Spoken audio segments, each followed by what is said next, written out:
Irmãos, então nós estamos continuando os estudos que nós já começamos algumas quartas-feiras antes sobre a história de Israel.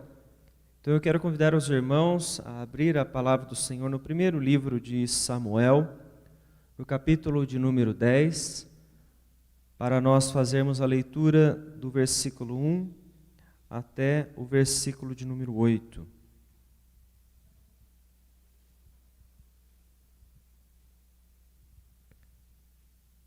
Leitura então do primeiro livro de Samuel, capítulo 10, do versículo 1 até o versículo de número 8, que diz o seguinte: Tomou Samuel um vaso de azeite e lhe o derramou sobre a cabeça e o beijou e disse: Não te ungiu porventura o Senhor por príncipe sobre a sua herança, o povo de Israel? Quando te apartares hoje de mim, acharás 2 homens junto ao sepulcro de Raquel, no território de Benjamim, em Zelza, os quais te dirão: Acharam-se as jumentas que foste procurar. E eis que teu pai já não pensa no caso delas e se aflige por causa de vós, dizendo: Que farei eu por meu filho? Quando dali passares adiante e chegares ao carvalho de Tabor, ali te encontrarão 3 homens que vão subindo a Deus a Betel, um levando 3 cabritos, outro 3 bolos de pão e outro um odre de vinho. Eles te saudarão e te darão 2 pães que receberás da sua mão. Então seguirás a Gibeá-Elohim, onde está a guarnição dos filisteus. E há de ser que, entrando na cidade, encontrarás um grupo de profetas que descem do alto, precedidos de saltérios e tambores e flautas e harpas, e eles estarão profetizando. O Espírito do Senhor se apossará de ti, e profetizarás com eles, e tu serás mudado em outro homem. Quando estes sinais te sucederem, faze o que a ocasião te pedir, porque Deus é contigo. Tu, porém, descerás adiante de mim a Gilgal, e eis que eu descerei a ti para sacrificar holocausto e para apresentar ofertas pacíficas. 7 dias esperarás, até que eu venha ter contigo e te declare o que hás de fazer. Então nós observamos a palavra do Senhor, como nós vimos nas últimas quartas-feiras, que houve então um instante que Israel, conforme já havia sido prometido pelo Senhor no livro de Deuteronômio, o povo então pede um novo rei. Eles pedem para ser como as demais nações. Isso simboliza a rejeição de Israel para com o governo de Deus sobre eles naquele instante. Porque Deus os direcionava através do profeta Samuel naquele momento, que no primeiro instante entendeu que a rejeição era contra a sua liderança, que era contra a sua direção do povo. Porém, Deus o disse que eles não estão rejeitando a você, eles estão rejeitando a mim. Nós observamos então que depois disso o Senhor usou Samuel para alertar o povo. Alertar de como seria a vida deles para com aquele rei. Apesar de tudo isso, eles ainda quiseram permanecer. Então vem o episódio que vimos na semana passada, onde as jumentas de Quis, o pai de Saul, elas fugiram. E naquela fuga, então, o Senhor, de uma maneira providencial, ele fez com que Saul e o seu moço e o seu servo percorressem um caminho, então, para buscar essas jumentas de volta para o seu pai. E então é o momento em que eles encontraram com o profeta Samuel. Eles descobriram que Samuel, então, estava naquela cidade, e eles, então, disseram: vamos perguntar para ele, como o texto diz, o vidente, como eram chamados os profetas, aqueles que proclamavam algo da parte de Deus. Vamos perguntar para ele o que ele sabe sobre isso. E então, no momento em que ele está falando com Saul, é que ele vai revelar o chamado a Saul para ele então servir ao Senhor. E nós vamos então observar esta questão ao longo deste trecho que nós acabamos de fazer a leitura. O chamado para servir.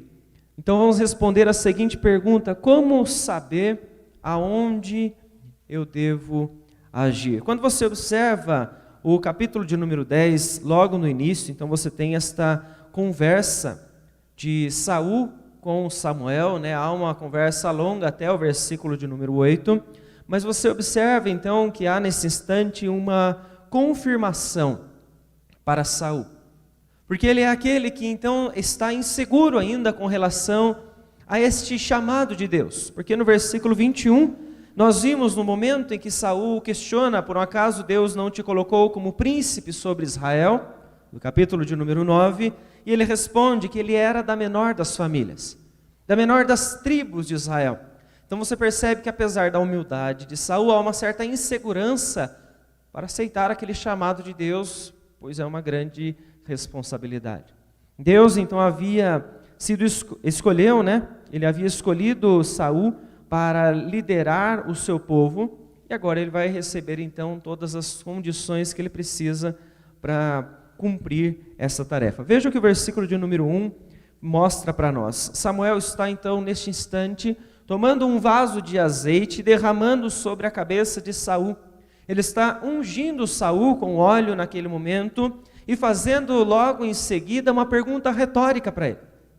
A unção com óleo aqui então está sendo o símbolo desta separação que Deus faz para com os seus servos, uma prática que nós tínhamos no Antigo Testamento, sejam para pessoas ou seja até mesmo para objetos. Quando você lê Êxodo capítulo 30, quando eles estão fazendo a separação dos objetos para o tabernáculo, eles então ungem com óleo os objetos, pois aqueles seriam separados para o serviço ao Senhor. É o mesmo símbolo que este óleo tem agora quando está sendo derramado sobre Saul. Ele está sendo então separado para o serviço a Deus. Ao mesmo instante então que este ato está sendo feito por um profeta, é Deus demonstrando a sua aprovação sobre a vida de Saul para guiar, para liderar então o seu próprio povo. Deus está externamente, através do profeta, começando a mostrar que ele aprova esta liderança de Saul. Apesar, irmãos, quando nós olhamos o texto, falamos já na semana passada, da maneira, da maneira como seria esse reinado, que Deus alertou os israelitas, Deus não está permitindo Saul porque ele quer que eles vivam mal. Não, ele só está profetizando, Samuel está profetizando a eles o que vai acontecer. Não que isso seja agradável a Deus, a maneira como este rei, ele vai então direcionar o povo. Ele está apenas alertando a eles sobre aquilo então que estava prestes a acontecer. Então, diante desta pergunta retórica, depois desta unção, ele está confirmando mais uma vez para Saul que ele é o ungido de Deus, escolhido pelo Senhor. Ele diz ali: não te ungiu porventura o Senhor por príncipe sobre sua herança, o povo de Israel? Então é retórico, porque a pergunta automática é sim, é você. Então ele não tinha o porquê de se esquivar desta responsabilidade. E a partir então do versículo de número 2, nós vemos aqui 3 sinais.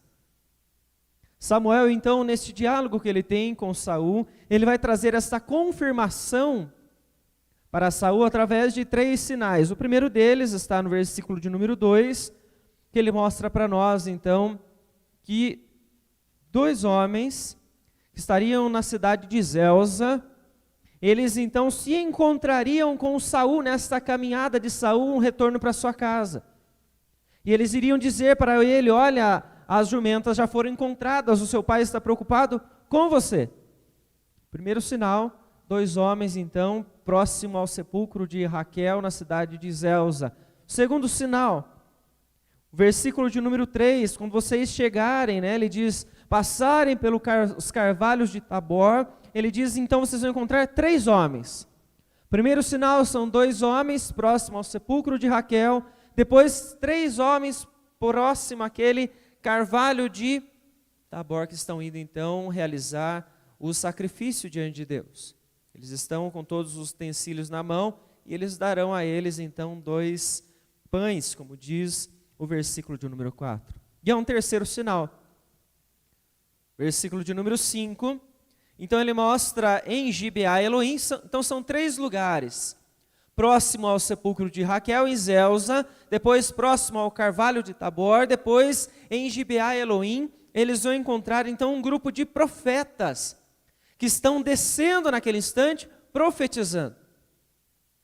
O que é interessante de nós vermos aqui, então, é que Samuel está contando tudo isso para Saul, porque Saul demonstrou uma certa insegurança em aceitar o chamado de Deus para obedecer como rei, para servir naquele momento.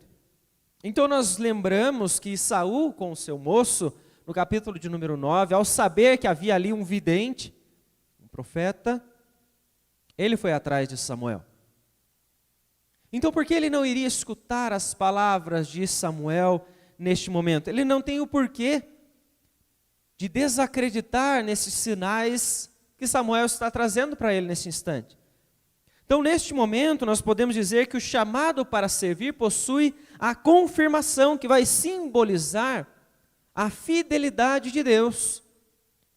Porque ao passo em que isto acontecer, ele vai entender que a palavra de Deus através do profeta realmente era a verdade para a sua vida. Porém, quando nós olhamos para a nossa vida, nós como igreja, nós possuímos também o chamado de Deus para servir no nosso tempo, na nossa geração.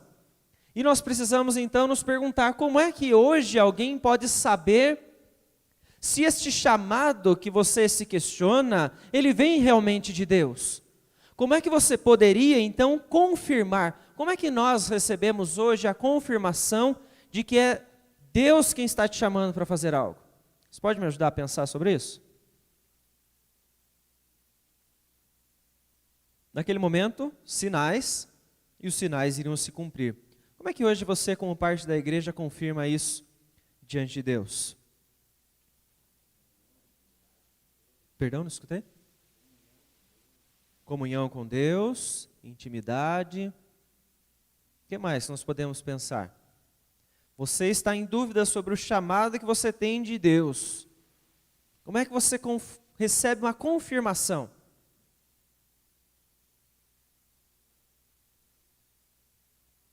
Vou pegar aqui a linha de raciocínio do Júnior, então. Comunhão, certo? Todos concordam que nós precisamos ter comunhão com Deus para entender a sua vontade? Sim? Alguém me dá algum exemplo de um chamado? Para que é que Deus chama a igreja hoje? Serviço.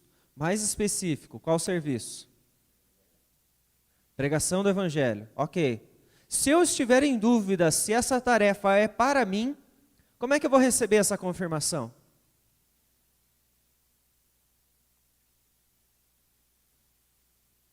Como é que você confirma isso? Como é que você confirma se Deus está chamando você para uma tarefa e não para outra? Qual é o meio pelo qual você ouve a Deus? Através da palavra. A nossa confirmação hoje é somente através da palavra. E para você entender a palavra, você vai precisar ter fé nesta palavra. Porque pregação do Evangelho, serviço, a glória de Deus, é algo geral para toda a igreja. Mas nós só vamos confirmar isso então nas nossas vidas, se nós então observarmos na palavra. E para que você possa então entender a palavra e você seguir ela, você precisa de fé. E a fé vai te levar a ter confiança, e assim você tem a confirmação e fecha este ciclo. Você sabe o que você precisa fazer, você acredita nisso porque a palavra de Deus, Paulo diz através da carta a Timóteo, a nós, que essa palavra foi inspirada por Deus, para nos instruir, para nos capacitar. Então, como é que alguém sabe se aquele chamado dela vem de Deus? Como é que você pode confirmar isso? É somente através da palavra. Se é algo que não está na palavra, então desconsidere. Muitas pessoas usam hoje em dia, né, a palavra revelação, né? Não sei se vocês já ouviram alguém dizer sobre isso. Aí eu ouvi fulano de tal, ele tem o dom da revelação. Ele me revelou que eu deveria fazer isso, ele revelou que iria acontecer aquilo. Como é que você pode confirmar se essa revelação ela vem de Deus ou não? Só se estiver de acordo com a palavra de Deus. Qualquer coisa que qualquer pessoa venha falar para você que não estiver aqui na palavra, revelada a nós, não vem de Deus. Pode gerar confusão, pode gerar divisão, pode gerar o esfriamento da sua fé, porque é um instante que alguém, vamos supor, vamos imaginar que eu sou essa pessoa e digo para vocês que eu tenho o dom da revelação, mas Deus fala comigo através de visões, só eu tenho essas visões, vocês não têm. De repente eu chego aqui para vocês e eu digo, especificamente para o Júnior, Júnior, Deus me revelou que você vai ser chamado para ser missionário na África. Você vai pregar o Evangelho. Bom, aí o Júnior vai confirmar isso aonde? Na palavra. Deus chama pessoas para pregar o Evangelho? Sim, Ele chama, mas como é que ele vai saber que isso é para ele? Um chamado específico para pastores, mestres, evangelistas, missionários, é um chamado que é externo e interno, mas ele internamente não tem esse chamado. Não, mas me revelaram isso. Então veja quanto isso pode gerar confusão. Pode fazer com que muitas pessoas se afastem de Deus.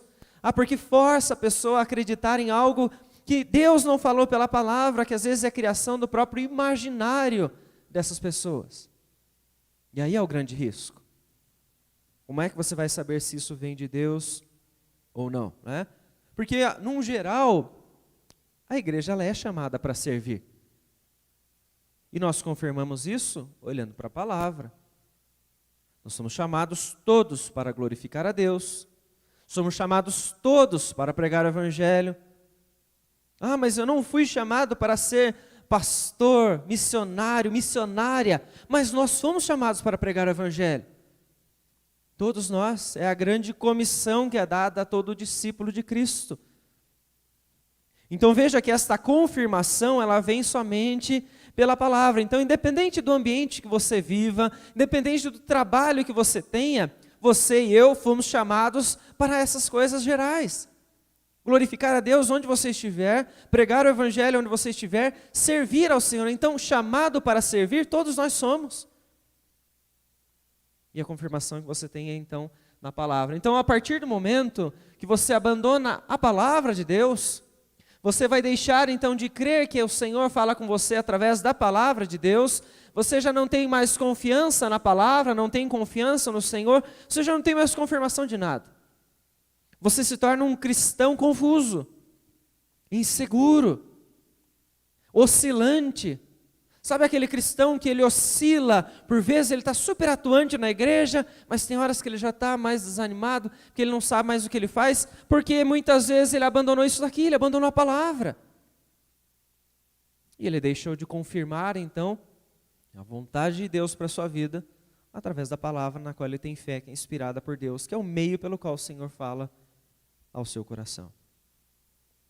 Então nós precisamos lembrar aquilo que Paulo fala para nós em Romanos, capítulo de número 12, onde ele diz então que no nosso dia a dia, não necessariamente numa tarefa específica como missionário na África ou algo assim, no nosso dia a dia nós temos que apresentar o nosso corpo como sacrifício agradável a Deus. É a todo instante, é a minha vida de entrega ao Senhor. Muitas vezes nós cantamos aqui uma música no louvor, onde nós falamos, e eu entrego tudo a Ti. Mas às vezes nós não entregamos. Não, quando eu estou no meu serviço, eu não prego o Evangelho, não. Prego o Evangelho na hora que eu estou na igreja só. Prego o Evangelho só ali na vizinhança da igreja. Fora disso, eu não faço. Nós somos chamados para viver esse serviço em todos os lugares. E a confirmação, então, vem através da própria palavra de Deus. Alguém quer comentar alguma questão sobre isso?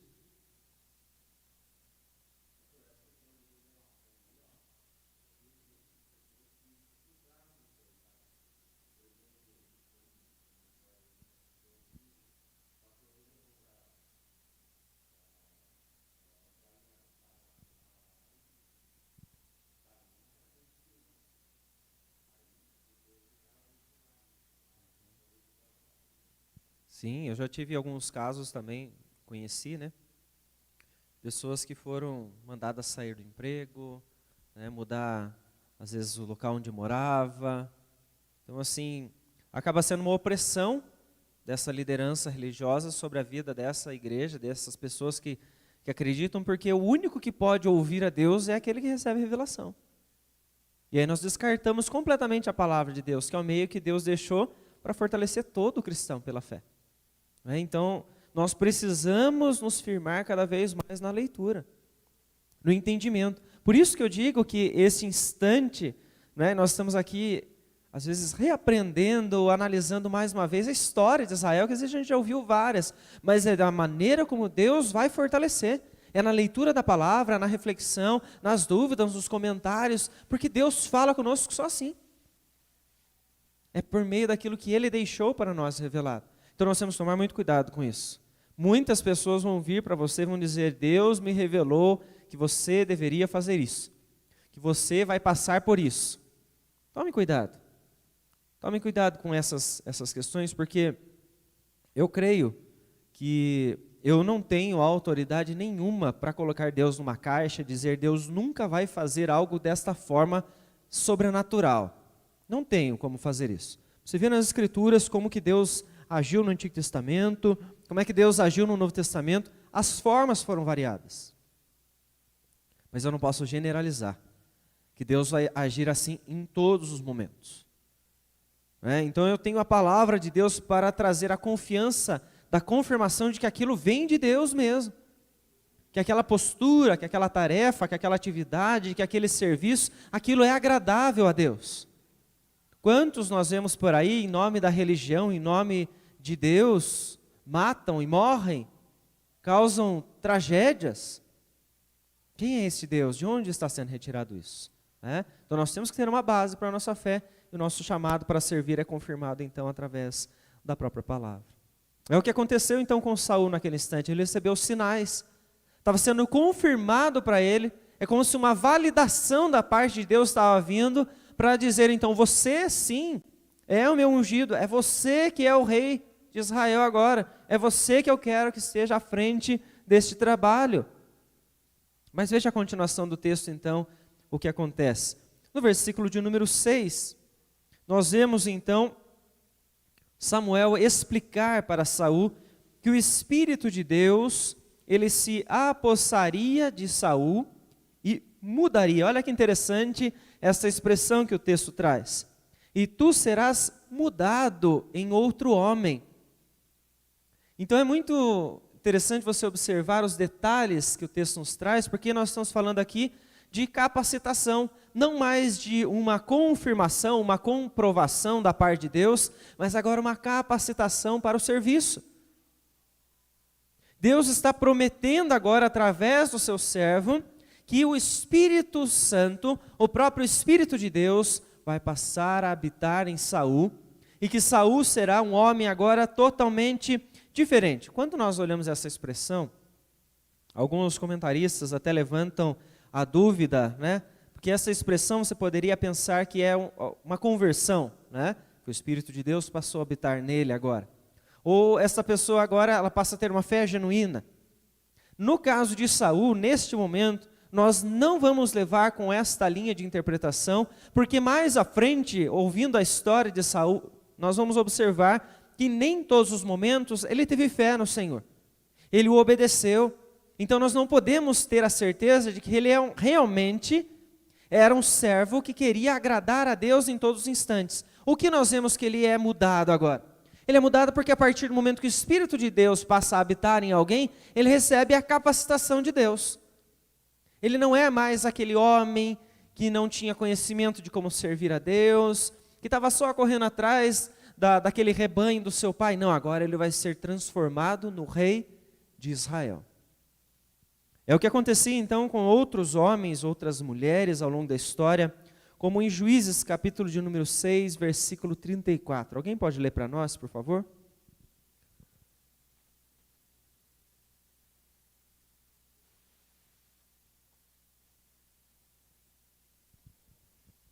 Juízes capítulo 6, versículo 34.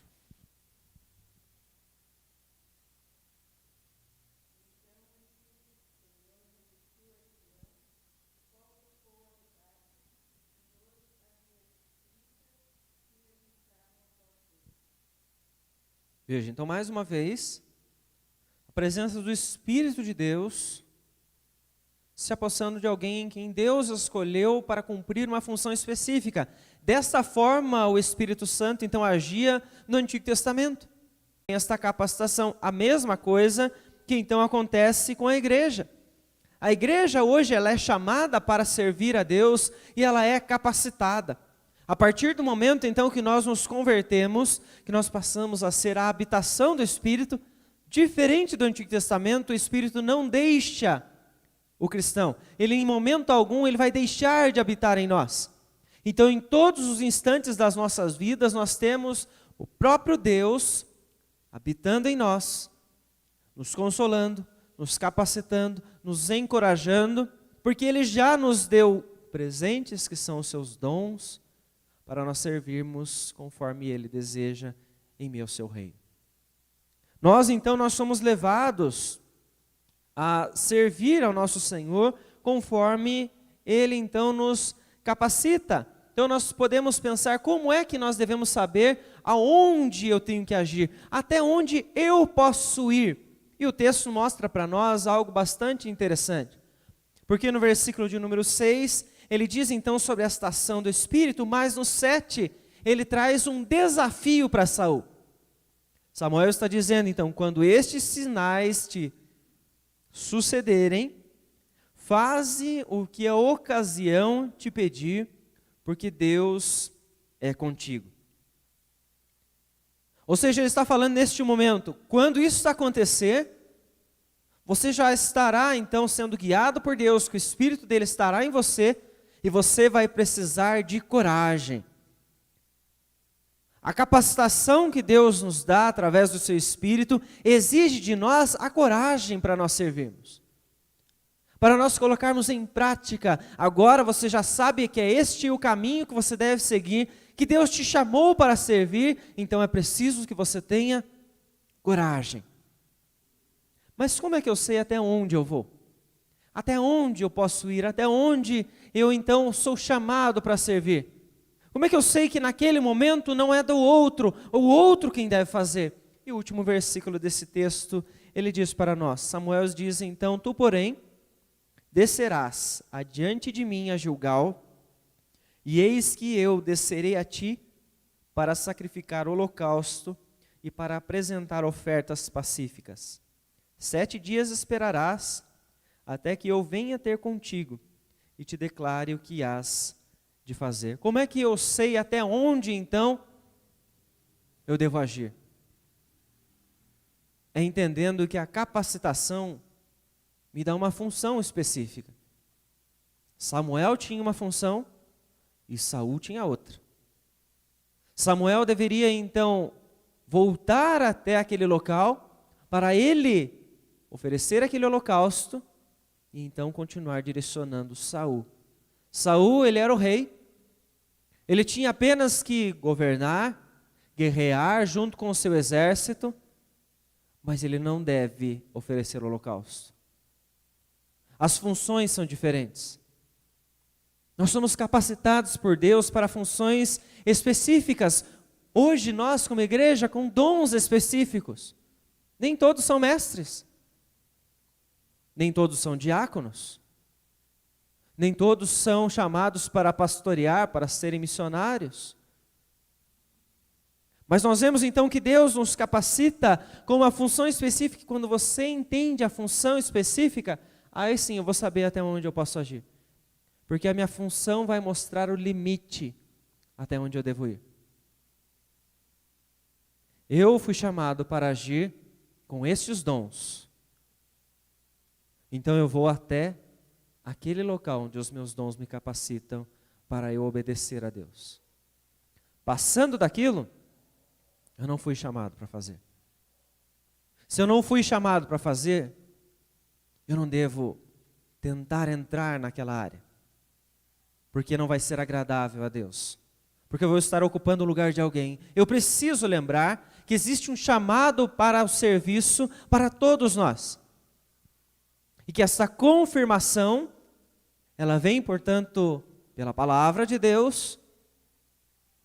E nós somos capacitados pelo mesmo Deus pelo seu Espírito, com os dons, para nós irmos até o limite que nós somos chamados para fazer. O meu limite atinge o do Júnior, atinge o da Raquel, atinge o da Lourdes e de cada um, porque cada um na igreja tem o seu espaço, tem os seus dons, é o corpo de Cristo. Todos nós temos a sua importância dentro do corpo para cumprir a sua função. Quando nós esquecemos que somos chamados para servir, provavelmente alguém começa a cumprir o chamado, uma função, a qual Deus não deu para ele, mas deu para o outro. Isso traz a sobrecarga, isso traz confusão, desunião, porque aquela pessoa não foi chamada para fazer aquilo. E às vezes ela está se esforçando para fazer algo que Deus não quer que ela faça, mas que o outro faça. Então, quando nós olhamos o texto, nós vemos aqui que a capacitação e a confirmação, elas vão então exigir de nós a fé e a obediência, simplesmente. Nós somos chamados para servir a Deus. Para isso você precisa de fé e você precisa de obediência. A igreja tem pecado quando deixa de crer no Senhor, quando deixa de confiar em Deus, quando deixa de depender no Senhor, porque esquece que Ele está falando ao seu coração, está chamando a igreja para o serviço. Mas a igreja também peca quando ela deixa de obedecer a Deus, quando ela sabe o que ela deve fazer, quando ela sabe os seus limites, mas ela não o faz. A igreja por vezes permanece então em um comodismo, porque é mais fácil, porque já tem alguém fazendo, ou porque já tem muita gente naquela área. Mas se Deus está chamando você para fazer isto, é você quem deve ocupar aquele espaço. É você quem tem que se levantar, sair da zona de conforto, sair do comodismo e se envolver nesta obra. Saul, naquele instante, ele achava que ele seria incapaz de fazer, porque ele era da menor família, ele era da menor das tribos. Mas Samuel disse a ele: não foi você quem foi ungido? Não foi você quem foi chamado para isso? Então é você quem vai fazer. Olhe, estes sinais, Deus está confirmando para você que é você quem vai fazer isso. E não vai ser os seus irmãos, não vai ser o seu pai, não vai ser o seu servo. É você quem foi chamado para fazer isso. Por isso, meus irmãos, nós temos que lembrar que todos nós fomos chamados para glorificar a Deus. Todos nós somos chamados para pregar o Evangelho. Todos nós somos chamados para servir ao Senhor. Você tem chamados específicos, porque você tem dons específicos que outros não têm. Mas no âmbito geral, nós temos que unir as nossas forças e trabalhar onde nós estivermos, para nós podermos agradar a nosso Deus. Se nós temos fé no Senhor, fé na sua palavra, nós temos confirmado que Ele tem para nós um grande propósito na vida de cada um de nós. E por isso Ele está conduzindo a nossa vida desta forma. A história de Saul que nós conseguimos observar, claro que quando eu falo em Saul, imediatamente me vem o que vai acontecer com ele depois. Porque eu lembro o que acontece com ele depois. Mas enquanto isso não chega, até este momento eu sei que Israel pediu um novo rei, Deus providenciou a fuga daquelas jumentas para que Saul encontrasse Samuel e ele fosse ungido para isso. Porque agora ele é capaz de servir ao Senhor. E é isso que nós temos que nos atentar nesta noite. Se Deus te chamou para o serviço que está latente no seu coração, é você quem deve fazer. Por isso, eu digo a você, confie cada vez mais. Confie em Deus, confie na palavra. Dependa dEle somente, porque é Ele quem está te chamando. É Ele quem vai te capacitar. É Ele quem vai te instruir nos próximos passos. Viva em submissão constantemente. Porque só assim você vai poder agradar ao Senhor. Só se você estiver em submissão em todo momento. Intimidade é a comunhão. É saber o que é que Deus quer. E a submissão então traz a obediência. Mas há necessidade também de paciência. Saul, naquele instante, tinha que esperar um tempo específico para ele cumprir a sua tarefa, para ele ouvir o que ele tinha que fazer. Ele tinha que esperar 7 dias. Então tenha paciência, seja longânimo. Trabalhe os frutos do Espírito na sua vida, para que você possa então agradar ao Senhor, onde você estiver, no trabalho que você tiver, na família que você vive, pois todos nós somos chamados para servir ao nosso Senhor. Amém, irmãos? Alguém gostaria de comentar mais alguma questão sobre este tema, sobre este assunto? Gostaria de questionar ou complementar com mais algo?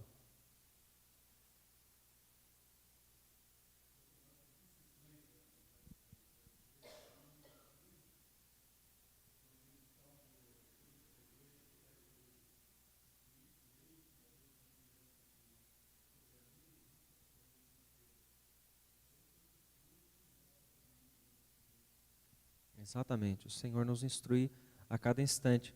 Mas o mais interessante, claro que a continuação do texto vai trazer isso para nós, é que a instrução de Deus, vinda pela palavra, pela capacitação do próprio Espírito que nos faz entender a palavra, não tira de nós a responsabilidade.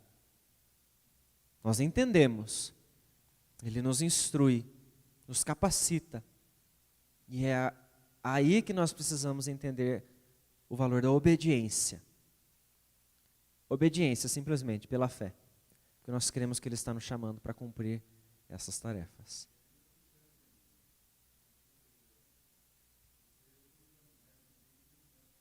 Exatamente.